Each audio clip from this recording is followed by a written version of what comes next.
What is up, you guys, and thanks for stopping by. This week, I'm covering the new OP15 leaders. These decks are just really cool and have some unique effects that I've never seen before. Krieg is really cool because he actually works off of your opponent having attached Dawn cards, so most of your characters are going to revolve around that, and they're all also going to be East Blue because if your leader has one Dawn on him, and you have an East Blue character on your field, he'll give all of your opponent's characters minus 2000 power. This is just super powerful and really easy to do, so your opponent's going to have a really hard time attacking with their characters. He can also rest any of your opponent's characters that has 2 or more Dawn cards given, so that can be blockers or anything else that you just want to get rid of to help you pave the way to win the game. Now, the 8-cost Krieg is the coolest card in this deck, because on play, he'll give 3 of your opponent's rested Dawn cards to one of their characters. Then, he also gains Rush. Also, he has an activate main effect that as long as he was played that turn, you can give all of your opponent's characters -1 power for every Dawn card that that character has. So basically, these 2 effects combined makes it so that he can give a character -3000 power, and you also have other cards that can put Dawn onto your opponent's characters, so you can actually lower things by quite a lot. The 7-cost Kuro is really cool because he's a blocker, which works really well when you're lowering your opponent's character's power in the first place. On play, he can also give 2 Dawn cards to one of your opponent's characters, but these Dawn cards don't need to be rested, so you can actually steal your opponent's active Dawn cards if they have any, preventing them from using their effects. Also, at the end of the turn that you use this, one of your opponent's rested characters with 3 or more Dawn cards will not become active at the start of your opponent's next turn.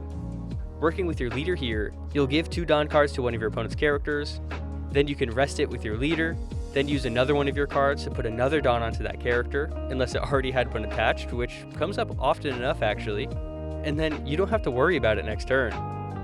I also really like the 7-cost Shanks in this deck, because not only is he a powerful attack, he also doubles up on your leader's ability, so now all of your opponent's characters will have -3000 power, and if you get 2 on the field, they'll all be reduced by 4000. It's just really crazy. Jin is really solid because he just lets you play another character from your hand as long as it has a cost of 5 or less, and 7000 power is a great attack, and 1000 counter is really handy too.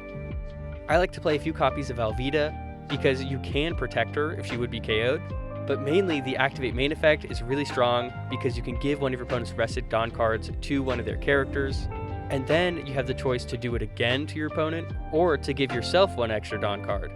This is just really handy to help put one onto your leader if you're going to use all of your Dawn that turn, and you can just keep using it over and over again. Arlong is really powerful because he has the same activate main effect, and on KO, you can stop 2 of your opponent's rested cards from becoming active at the start of their next turn.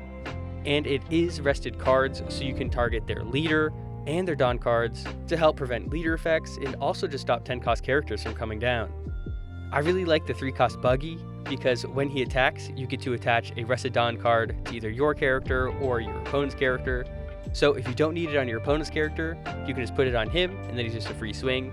And on KO, he draws you a card. So whether your opponent keeps him on the field or removes him, it's a lose-lose for them no matter what. Pearl is really great. He's a 4-cost, 6000 power blocker that on KO can also KO one of your opponent's characters.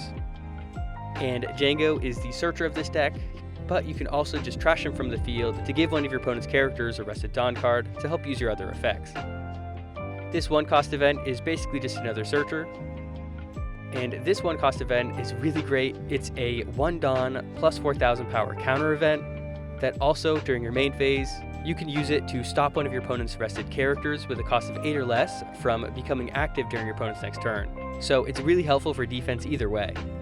Now for 2Ks, I play 4 copies of Higuma because he can just give your opponent's character a Dawn card in a pinch, as well as reduce somebody's power by 1000. And I play 2 copies of the Miaobin brothers, which basically does the same thing, it just doesn't give -1000 power. I really like Mihawk because you can play him to rest one of your opponent's characters as well. And finally, I play 2 copies of Kobe because if your character with 7000 base power or less would be removed, you can just give your leader -2000 power this turn instead. It's definitely a little situational because you don't really want to give your leader -2000 power, but it is counteracted with the fact that your leader does lower your opponent's characters by 2000 power in the first place, so it's not too bad because they offset each other. Thanks for watching. I hope you enjoyed the video. If you did, make sure to subscribe. It really helps me out. If you want to play against me or participate in online tournaments, go ahead and join my Discord. The link is in the description. I host a tournament every week and they're completely free to join, so we'd love to see you there. But other than that, I hope you guys have a wonderful rest of your day, and I'll see you guys next time.